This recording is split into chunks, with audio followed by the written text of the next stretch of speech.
Assalamualaikum warahmatullahi wabarakatuh. Alhamdulillah, alhamdulillahi rabbil alamin. Alhamdulillahi rabbil alamin. Alhamdulillahillazi anzala as-sakinah fi qulubil mu'minin liyajdadu imanan ma'a imanihim. Allahumma shalli ala Muhammadin wa ala alihi wa ashabihi ajma'in. Mudah-mudahan siapapun yang hadir ini digolongkan menjadi orang-orang yang memiliki hati yang sakinah,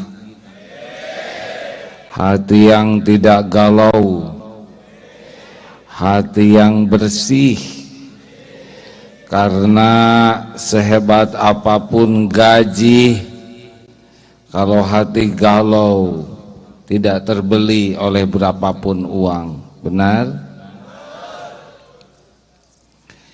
Ini mau ngaji atau mau motret?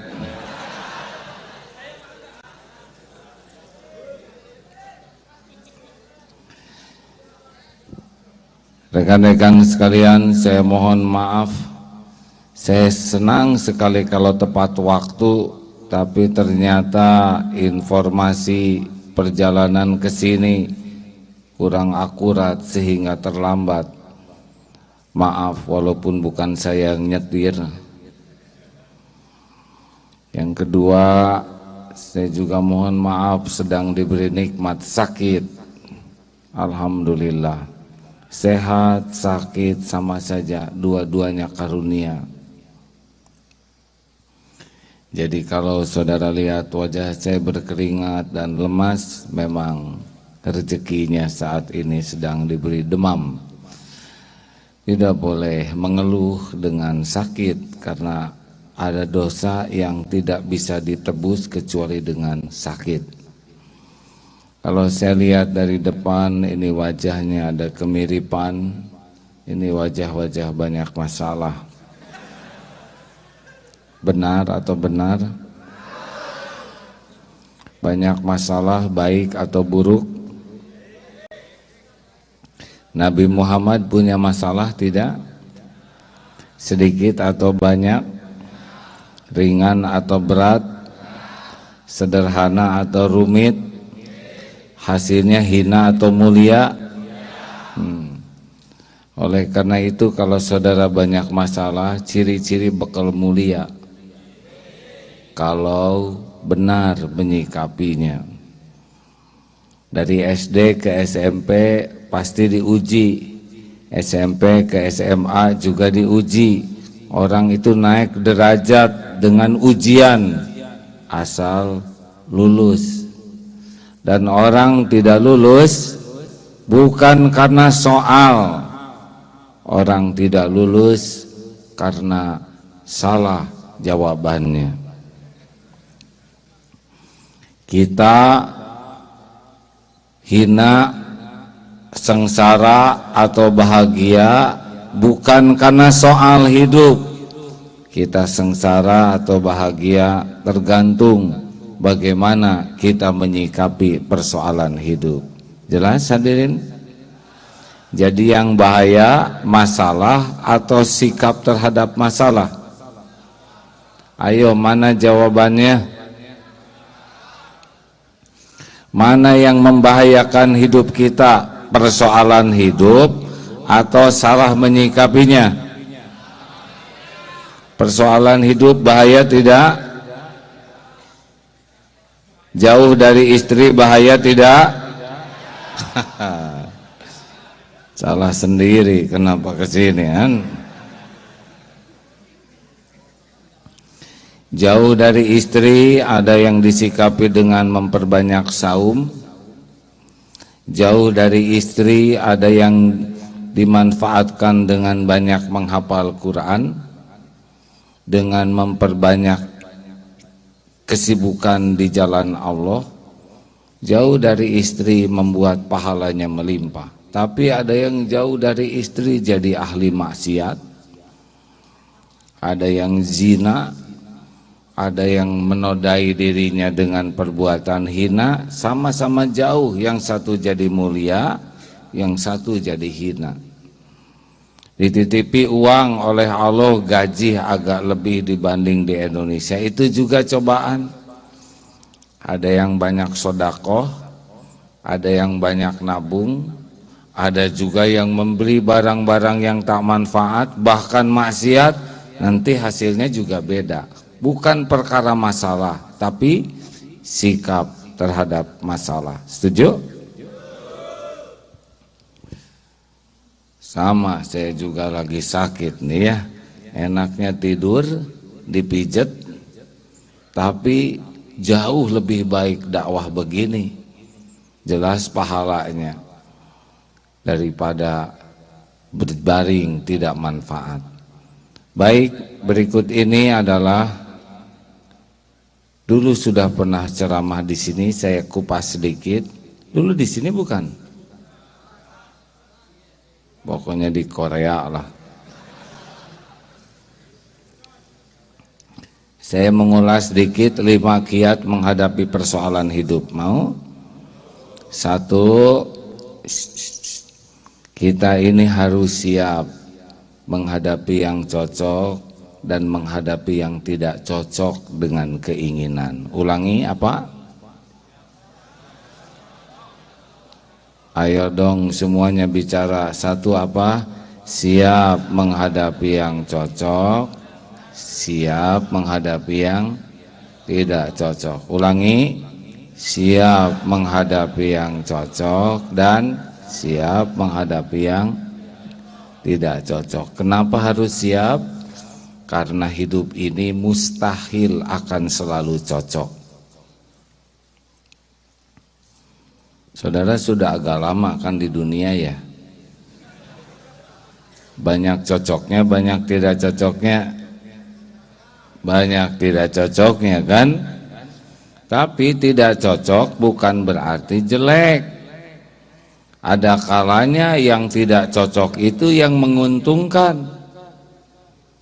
Maaf hadirin, saya tidak nyangka takdirnya begini.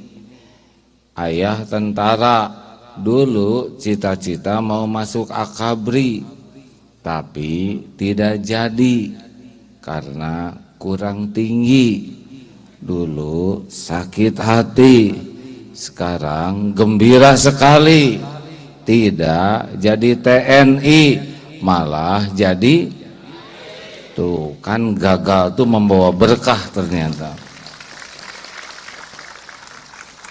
Kenapa tepuk tangan? Jadi kadang-kadang malah yang enggak cocok yang membawa kebaikan. Dalil Qur'annya surat Al-Baqarah 216. A'udzubillahi minasyaitonirrajim. Wa asa an takrahu syai'aw wa huwa khairul lakum. Boleh jadi engkau tidak suka padahal baik menurut Allah bagimu. Dan sebaliknya boleh jadi engkau suka padahal buruk menurut Allah bagimu. Wallahu ya'lamu wa antum la ta'lamun. Allah Maha tahu, kalian tidak tahu. Makanya jangan sok tahu. Digigit anjing baik buruk sok tahu ya.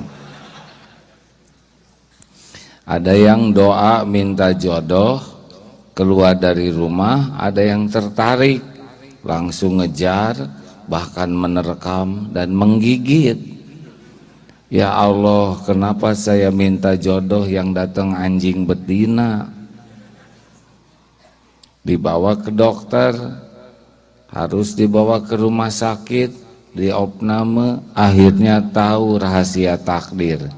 Jodohnya perawat di rumah sakit. Jadi anjing itulah yang menjadi jalan pertemuan dengan jodoh. Makanya saudara jangan sok tahu ya. Sekarang dia tiap lihat istrinya langsung ingat, ingat Allah yang ngatur semuanya. Tapi maaf bagi saudara yang digigit anjing tidak langsung gembira karena belum tentu jodoh ya. Tiap orang punya takdir masing-masing. Satu apa? Siap menghadapi yang cocok dan siap menghadapi yang tidak cocok. Tugas kita cuma 3, meluruskan niat, menyempurnakan ikhtiar, pasrahkan ke Allah dengan tawakal. Dah cukup. Niat lurus sudah jadi pahala, ikhtiar sempurna jadi pahala, tawakal juga jadi pahala. Apapun yang terjadi terserah Allah, karena kita tidak tahu mana yang terbaik. Jelas? 2. Yang kedua, kalau sudah terjadi harus ridho. Apa? Kalau apa? Sebut yang kedua apa? Kalau sudah terjadi. Nah sekarang sudah di Korea, sudah terjadi belum? Harus? Sudah begitu. Orang yang menderita itu orang yang tidak ridho menerima takdir. Sedang jalan, genteng jatuh kena jidat. Bagaimana? Ridho. Tidak boleh sesudah jidat kena genteng mengatakan saya tidak terima. Saya tidak terima. Bagaimana mungkin tidak terima? Itu tanda terimanya sudah jelas. Siapakah orang yang menderita? Orang yang tidak menerima kenyataan. Siapa orang yang paling sengsara? Orang yang tidak menerima takdir. Terima takdir yang ada sambil ikhtiar ke takdir lain yang lebih baik. Nasi jadi bubur, terima sambil cari cakwe, ayam, kacang polong, kecap, seledri, bawang goreng, jadi bubur ayam spesial. Takdirnya sekarang di Korea, terima takdir yang ada sambil ikhtiar bagaimana takdir ini membawa kebaikan bagi dunia akhirat kita. Itu benar. Tapi kalau sampai di Korea tidak dipakai untuk yang lebih baik, pulang ke Indonesia apes, di sini juga apes. Sakit gigi, ridho sambil pergi ke dokter gigi. Sampai di dokter gigi ada tulisan, maaf dokter tidak praktek karena sedang sakit gigi. Bagaimana? Ridho lagi. Tidak boleh mengatakan, tahu gini saya nggak akan pergi. Nah ini stres. Bagaimana nggak pergi udah nyampe? Nggak boleh sesudah di sini mengatakan, coba kalau saya nggak kesini. Nggak boleh. Terima yang ada di sini, takdir ini. Tapi saya jadi jauh dari keluarga, dekati Allah. Karena enggak ada yang ngebulak-balik hati selain Allah. 3, jangan mempersulit diri. Apa? Ulangi. Semuanya bicara yang mantap. Yassiru wala tu'asir. Mudahkan urusan ini, jangan dibuat ribet.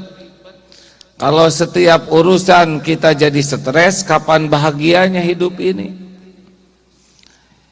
Ada teman yang ngomong gak enak dipikirin, jadi jengkel, jadi dendam. Yang sengsara siapa? Kita sendiri. Tapi teman saya ngomong jelek, biarin. Itu urusan mulut dia, suara dia. Kenapa kita yang pusing? Monyet loh. Kenapa disebut monyet tersinggung? Tinggal jawab, bukan. Beres.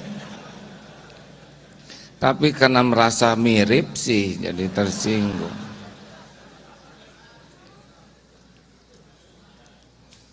Gimana kalau ada orang yang sebel ke kita? Nabi Muhammad aja yang mulia ada yang sebel, apalagi kita yang nyebelin betulan ya. Tidak ada bahayanya orang sebel ke kita kalau kita benar. Justru orang yang sebel ke kita, orang yang setia, ingat terus kepada kita siang dan malam. Kita udah tidur, dia masih melek, ingat ke kita. Biarin aja. Teko hanya mengeluarkan isi teko. Di dalam kopi keluar kopi, di dalam comberan keluar, di dalam bening keluar. Orang yang menghinakan lagi pamer kehinaan dirinya, kenapa jadi kita yang pusing? Betul? Nabi Muhammad dihina tidak? Jawab. Dicaci, dimaki, difitnah, jadi hina tidak? Tidak. Makanya jangan buang-buang waktu sebel sama orang lain. Kalau dia dengki sama saya nanti gimana rezeki saya? Rezeki mah nggak pernah ketuker, tidak akan meleset. Orang mau sebel ke kita, tetap saja apa yang akan alokasi ke kita bakal ketemu. Nggak ada yang bisa ngalangin. Mau tahu rahasianya ngadepin orang yang sebel ke kita? Supaya kita nggak sakit hati dihina orang. Nih, jawab. Siapa yang menciptakan kita, yang menghidupkan kita, yang ngasih rezeki, yang ngasih pahala, yang ngasih bahagia, yang bisa ngasih sorga?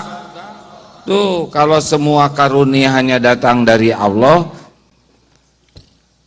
gimana dong uang saya? Uang kenapa? Saya uangnya dipakai, udah pakai ngenafkahin keluarga, gak apa-apa, jangan ribet, uang habis biasa. Pakai rumus tukang parkir, banyak mobil gak pernah sombong, ganti-ganti mobil gak takabur, diambil sampai habis gak sakit hati ya. Semuanya cuma titipan. Kan namanya uang tuh hanya kertas pindah, ya kan? Kerja 1 bulan pakai overtime, gajian, dah pegang sebentar pindah, kan begitu ya? Benar? Dikirim ke Indonesia, yang di Indonesia megang bentar, bayaran sekolah anak, bayar kontrakan, cuman pindah-pindah aja. Jangan nyantel di hati uang itu ya. Kalau nyantel di hati capek, siap pindah, nanti tiba-tiba orang tua sakit kirim, gak apa-apa, semuanya ada pahalanya. Saya punya teman hartanya 50 miliar, ditaruh di mana Mas uangnya? Ada deh. Di mana? Di bank. Pernah lihat enggak? Enggak. Pernah megang? Enggak. Terus jadi gimana dong? Kan ada catatan. Catatan mah gampang. Kita juga bisa bikin 100 miliar ya. Temen saya itu makanannya enggak banyak. Karena sakit gula, nasi cuman segini. Kolesterol, enggak pernah makan daging. Asam urat, duren enggak makan. Masih mending kita ya. Bisa segala dimakan. Tapi banyak yang hartanya melimpah, enggak banyak yang dimakan. Padahal rezeki itu cuma 3. Yang dimakan jadi kotoran, itu rezeki. Yang dipakai jadi usang, itu rezeki. Dan yang dinafkahkan di jalan Allah, itu rezeki. Tabungan dan sebagainya belum, itu baru catatan aja. Kita juga bisa bikin 100 miliar ya. Temen saya itu makanannya enggak banyak. Karena sakit gula, nasi cuman segini. Kolesterol, enggak pernah makan daging. Asam urat, duren enggak makan. Masih mending kita ya. Bisa segala dimakan. Tapi banyak yang hartanya melimpah, enggak banyak yang dimakan. Padahal rezeki itu cuman 3. Yang dimakan jadi kotoran, itu rezeki. Yang dipakai jadi usang, itu rezeki. dan yang dinafkahkan di jalan Allah. Itu rezeki. Tabungan dan sebagainya belum, itu baru catatan aja. Halo? Jadi jangan berat. Harus ngirim, pahalanya ada. Kan itu udah dinafkahkan. Jangan berat sama dunia, ya. Gimana saya kangen nih sama keluarga. Ada yang kangen enggak? Ulangi sekali lagi. Yang mantap. Jadi sebetulnya yang membuat kita sengsara itu diundang oleh kita sendiri. Pernah di Mekah ada ibu-ibu nangis. Kenapa, Bu? Saya diberakin merpati. Kenapa ibu nangis? Karena ini pasti teguran dari Allah. Lapangan segitu luasnya, kepala segini kecilnya. Kenapa bisa ke sini? Kan susah merpati ngeberakin jidat. Lintasan harus sama antara saya dan merpati. Kecepatan merpati dengan kecepatan jalan harus seimbang. Kecepatan nggak kena. Sudut kemiringan antara pantat merpati dengan jidat harus akurat. Dan yang paling penting tingkat kemulesan merpati. Coba kalau dia nggak mules tetap nggak keluar atau hanya kentut aja ya. Ini pasti udah diatur Allah. Kenapa saya diberakin? Saya ngaku karena memang otak saya kotor. Banyak ngeres terus, astagfirullah. Untung cuman burung merpati bukan burung unta ya. Ada ibu-ibu dikencingin kucing, eok eok, where pipis. Evaluasi, ya Allah, ibu-ibu segini banyaknya, kok saya yang dikencingin? Pasti ini ada sesuatu dosa apa? Saya ngaku, ya Allah, ini mau kena, emang enggak saya lunasin. Hilang dompet, ya Allah, kenapa saya yang hilang dompet? Evaluasi, saya ngaku, ya Allah, kalau saya di Indonesia Jumatan masuk ke sini 1.000, ke sini 10.000. Lagi Jumatan ngantuk, kotak infak lewat, masuk aja. Selesai Jumatan ke warung, sebungkus. Astagfirullahaladzim. Kenapa? Salah masuk. Jadi yang masuk ke masjid berapa tadi? 1.000 rencananya. Kenapa tadi istighfar ketika lihat satu astagfirullah, astagfirullah? Kenapa? Salah masuk, yang masuk 10.000 rencananya 1.000.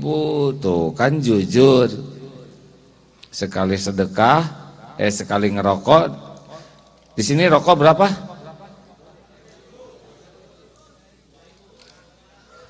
3.000 won. Sekali ngerokok 3.000 won sebulan.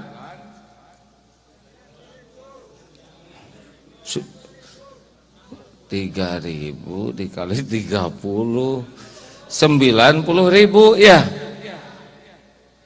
90.000 won berarti berapa tuh? Hampir 1 juta ya. Kalau infak Jumatan 10 won ya, dikali sebulan 40 won. 4 kali 10 dikali setahun, tuh sekali merokok setahun 12 juta. Buat rokok kan 1 juta dikali, nah tapi Jumatan 10 kali 48, 480 won. Hanya berapa tuh? Pantesan menderita wajah-wajah ini. Makanya para perokok itu tidak ada yang hidupnya tenang. Lihat aja.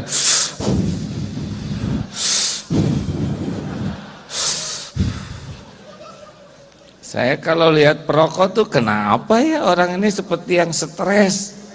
Sedot tiup, benar? Untung di sini tidak ada yang merokok. Ini kan mau ngebangun masjid. Ini berapa ribu nih yang datang. Kalau tiap orang ngeganti itu uang rokok dijadikan sodakoh, cepet beres masjid, benar?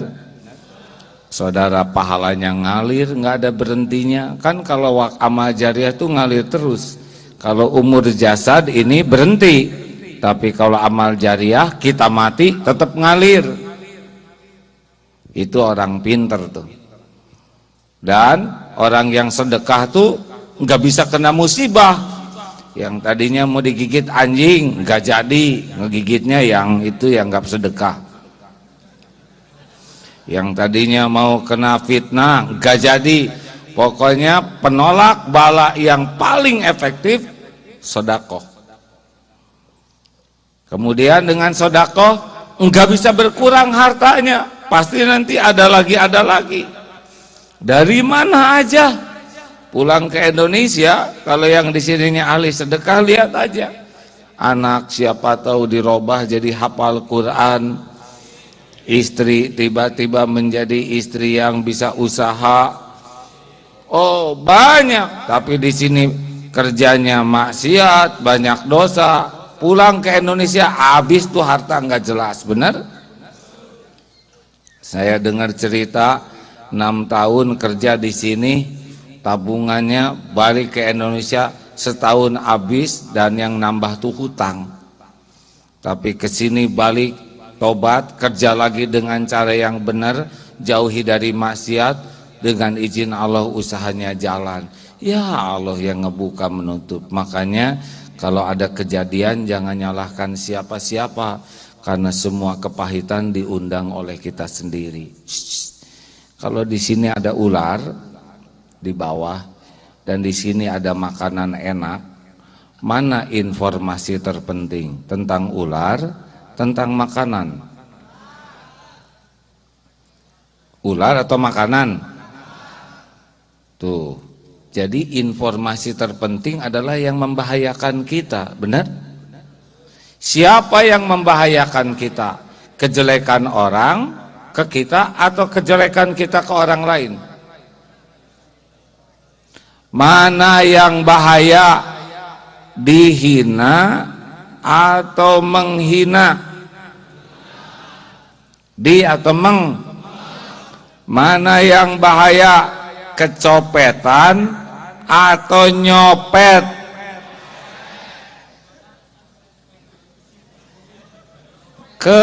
Kecok atau nyok? Tuh. Kalau kita dicopet, ciri-ciri mau punya dompet baru. Tapi kalau nyopet, sap di sini maling. Kata orang tua, kamu nyiksa orang tua, anak durhaka, digedein malah mencemarkan orang tua. Malu orang tua punya anak maling. Kata istri, ampun saya nggak mau punya suami maling. Kata anak-anak, si bapak zolim, saya disebut anak maling. Kata di kampung, kamu mencemarkan kampung kita, kampung disebut kampung maling. Sekali maling, dunia akhirat celaka. Makanya jangan takut oleh kejelekan orang ke kita. Tapi takutlah oleh kejelekan siapa? Kejelekan sendiri. Ditipu bahaya? Enggak. Yang bahaya nipu. Dibohongin bahaya? Yang bahaya ngebohongin. Makanya maaf rekan-rekan, setiap kali kita berbuat maksiat, setiap kali kita berbuat dosa, sebetulnya kita lagi ngundang petaka bagi kita sendiri. Tidak ada yang mencelakakan kita selain keburukan kita sendiri. Jelas? Halo? Jelas tidak nih? Jadi yang membuat kita sengsara siapa? Jawab. Yang membuat kita sengsara siapa? Jawab. Yang membuat kita celaka siapa? Diri kita sendiri. Zalamtu nafsi. Jadi kalau kita ingin tahu nasib kita, gampang. Lihat apa yang kita lakukan. Kalau kita banyak maksiat, banyak dosa, ngerugiin orang, tunggu, enggak akan kemana-mana. In ahsantum li anfusikum, wa in asatum falaha. Kebaikan kembali kepada pembuatnya, keburukan kembali kepada pelakunya. Kenapa jadi pada melongo begini? Gimana kalau saya udah... Tadi kan udah ngacung banyak dosa ya. Mau tenang? Udah istighfar aja. Apalagi sambil kerja, naik bis, sudah capek. Astagfirullahaladzim, astagfirullahaladzim, astagfirullahaladzim. Kalau mau seperti Nabi Adam. Nabi Adam dari sorga diturunkan ke bumi. Dari segala ada jadi enggak ada, dari dekat dengan istri jadi jauh seperti saudara lah ya, jauh. Dari serba enak jadi serba susah. Apa doanya? Coba doa Nabi Adam, apal enggak? Rabbana zalamna anfusana wa illam taghfir lana wa tarhamna lanakunanna minal khasirin. Ya sama-sama. Zalamna anfusana wa illam taghfir lana wa tarhamna lanakunanna minal khasirin. Ya Tuhan kami ngaku kami sudah zalim kepada diri kami sendiri. Sekiranya Engkau tidak mengampuni, sekiranya Engkau tidak merahmati, kami pasti rugi. Nabi Adam tidak nyalahkan setan, tidak nyalahkan istrinya, pokoknya ngaku. Tuh gitu, lolos.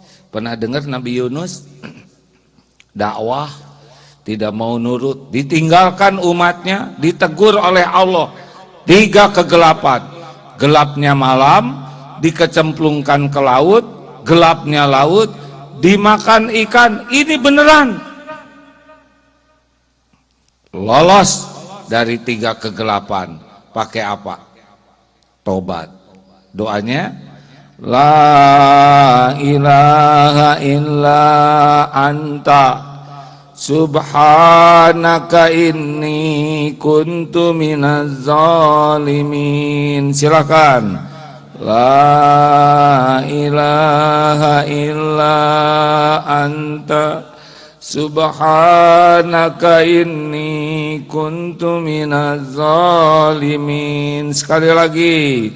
La ilaha illa anta subhanaka inni kuntu minaz zalimin. Tiada Tuhan selain Engkau ya Allah. Maha suci Engkau. Jadi walaupun dimakan ikan waktu itu masih hidup tuh di dalam perut, enggak nyalahin Allah. Walaupun dalam kesulitan pasti baik takdir dari Allah. Pasti Allah melakukan yang terbaik, padahal udah pahit sekali tuh. Maha suci Engkau. Inni kuntu minaz zalimin. Saya yang zalim ya Allah. Ngaku. Enggak nyalahin orang, enggak nyalahin umat, enggak nyalahin yang ngejebulin ke laut. Semua ini diundang oleh kezoliman saya. Lolos 3 kegelapan. Gelapnya malam, gelapnya perut ikan, gelapnya lautan. Makanya kalau rekan-rekan dalam kesulitan, udah nggak usah banyak mikirin masalahnya, mikirin dosa. Saya juga pernah ngalamin badai, tahu kan?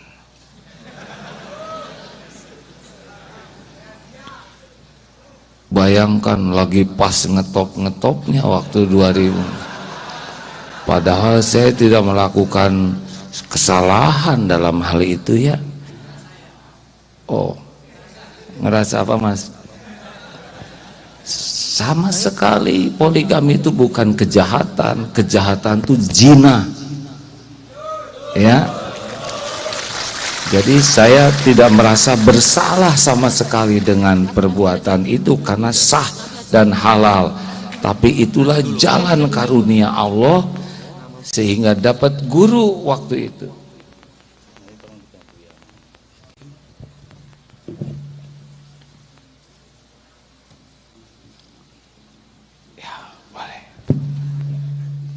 Saya rada susah konsentrasinya nih, setiap lagi tegang ada aja yang naik ke atas. Oke, lain kali kalau mau naik cari momentum, saya enggak lagi serius ya. Jadi pas penting-pentingnya ini saya ingin mengatakan sehebat apapun badai jangan pernah takut. Karena semua itu akan dimudahkan Allah dengan resep tobat. Waktu itu saya diajarin oleh guru saya, jangan pernah takut dengan persoalan sehebat apapun, tapi takutlah oleh dosa yang tidak ditobatin. Karena kita sengsara bukan oleh persoalannya, kita sengsara karena enggak mau tobat oleh dosa-dosa kita. Hadirin, hati-hati. Selama di sini bikin dosa mah udah siap-siap sengsara aja. Ya, tidak ada orang tanpa dosa. Tapi seburuk-buruk orang yang dosa adalah yang tidak tobat, dan sebaik-baik orang yang dosa adalah yang bisa tobat. Udah menaik lagi nih. Sabarlah Mas. Ya, saya jauh nih dari Indonesia ke sini kan. Tapi kalau udahan ya sekianlah hadirin sekalian. Demikianlah hadirin sekalian. Karena sudah harus berhenti nih AA, tolong berhentikan ceramahnya sekarang juga. Enggak gitu tulisannya. Mustahil. AA yang kami hormati, mohon bantuannya setelah materi selesai membantu panitia. Ya, ini sudah dirapatkan tadi dengan saya. Ya. Boleh saya selesaikan satu poin lagi? Tapi masnya sembunyi, jangan berdiri di sana ya nggak? Sebab semuanya lihat ke sana terus. Nggak boleh gitu, nggak boleh gitu ya. Harus sopan seperti Tarzan aja ini. Maksud saya begini, sepanjang beliau-beliau ada di sana, semuanya ngelihat ke sana terus. Jadi saya semangat gini-gini juga kurang ngepek ya. Tadi sudah rapat dengan panitia bahwa ceramah ini akan di-break dulu sebelum tanya jawab dan muhasabah untuk memberi kesempatan saudara punya tabungan akhirat. Tapi saya selesaikan satu lagi ya. Ini lagi penting-pentingnya. Saya tahu hidup ini pasti banyak masalah, tapi yang paling bahaya adalah kita tidak bisa tobat. Dan seberat apapun masalah itu akan sirna dengan air mata tobat. Makanya rekan-rekan, sholat itu adalah tobat. Wudu itu menggugurkan dosa-dosa kecil. Sholat juga menggugurkan dari dosa ke sholat. Makanya jangan sampai meninggalkan sholat, karena itu akan dosanya tidak terhapus. Sedekah makin besar seperti air yang menyiram kotoran, seperti air yang memadamkan api. Jadi kalau saudara merasa hidup ini banyak dosa, keluarkan sedekah sambil berhenti mengurangi dosanya. Jadi jangan sampai dosa ya sekituan sejutaan, kemarin dosa sejutaan. Ya, pas lagi dosa sebelum sedekah mati, udah jadi nggak sempat tobat. Terakhir, yang kelima, cukuplah Allah sebagai penolong kita. Apa? Ulangi. Tolong semuanya bicara, cukuplah Allah sebagai penolong kita. Apa? Hasbunallah wa ni'mal wakil, ni'mal maula wa ni'mal nasir. Gini, kalau saya nyandar ke sini, apa yang saya takuti? Takut kursinya diambil. Nyandar kepada gaji, takut pindah ke Indonesia enggak punya gaji gede. Nyandar kepada kedudukan, takut kedudukan diambil. Nyandar kepada penampilan, takut tua, takut keriput, takut ubanan. Ibu-ibu nyandar sama suami pasti banyak kegawat tegangnya, tapi bersandar kepada Allah tidak akan takut menghadapi hidup ini. Makanya kalau bapak ibu gelisah, periksa siapa yang memenuhi hati ini. Makin berharap kepada makhluk, makin berharap kepada dunia, makin galau. Makin berharap ke Allah, Allah pasti tahu. Wa may yatawakkal 'alallah fahuwa hasbuh. Tenang. Makanya walaupun saudara di sini gaji menurut hitungan Indonesia mah agak besar, itu nggak akan bisa menenangkan hati. Apalagi kalau gajinya yang jadi sandaran, ditabungkan, tabungkan, tapi sedekah enggak, ibadah enggak. Apa sulitnya bagi Allah mendatangkan penipu? Habis itunya, betul? Tinggal utang enggak terlunasi, betul? Boleh, tabungan boleh, tapi enggak boleh disandari. Justru yang harus disandari ini Allah. Bagaimana caranya? Amalan yang disukai Allah. Sedekah saudara lebih menjamin kehidupan kita daripada tabungan kita. Karena kalau tabungan boleh diambil oleh Allah, tapi sedekah pasti diganti. Oleh karena itulah hadirin, walaupun jauh dari keluarga, jauh dari anak, dekat dengan Allah, pasti enak hati ini. Iya kan? Memang tidak mudah di sini, kelihatannya banyak peluang berbuat dosa ya. Internet kecepatan tinggi di sini, gampang errornya. Halo, kok ketawanya seperti yang menjiwai semua? Sambil lihat kiri kanan, yang kiri juga sama, gitu tukang internet. Aduh, kemudian ya di sini banyak peluang yang ngingetin jarang terdengar azan, benar? Tapi sholat saudara 2 rakaat di sini ya, sholat fardu terjaga, boleh jadi beda pahalanya dengan di pesantren. Kalau di pesantren adzan terdengar, masjid dekat. Jadi kalau saudara bisa sholat tepat waktu 5 kali sehari, syukur berjamaah, berlipat-lipat pahalanya, berlipat-lipat karunia Allahnya, karena jauh dari di sini, benar? Tolonglah sambil di perusahaan saling mengingatkan berjamaah, setuju? Jangan sampai bablas enggak sholat. Kalau enggak sholat mah berarti enggak punya pilarnya. Orang yang tidak sholat, dia tidak punya tiang, berarti bekal amruk. Pertanyaan pertama di kubur itu sholat loh nanti. Banyak sedekah, umroh, haji, tapi tidak sholat, tidak ada catatannya. Tegakkan sholat. Kemudian usahakan sambil jalan, duduk berbaring tuh zikir, istighfar, zikir, fadhkuruni azkurkum. Kalau kita nyebut Allah, Allah tahu ini hambanya menyebut Allah, dijaga, dicukupi, minimal ditenangkan hati kita. Dah kalau ada masalah mah ambil wudhu, sholat. Ya Allah, titip keluarga saya.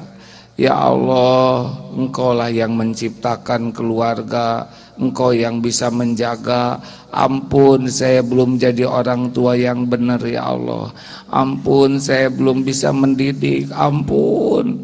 Dilihat tidak oleh Allah, didengar tidak, dikabulkan. Doa itu bisa merubah takdir. Makanya walaupun jauh dari sana sini, tetap sing dekat dengan Allah, tidak akan pernah rugi. Karena Allah lah yang menguasai dan menentukan segala-galanya.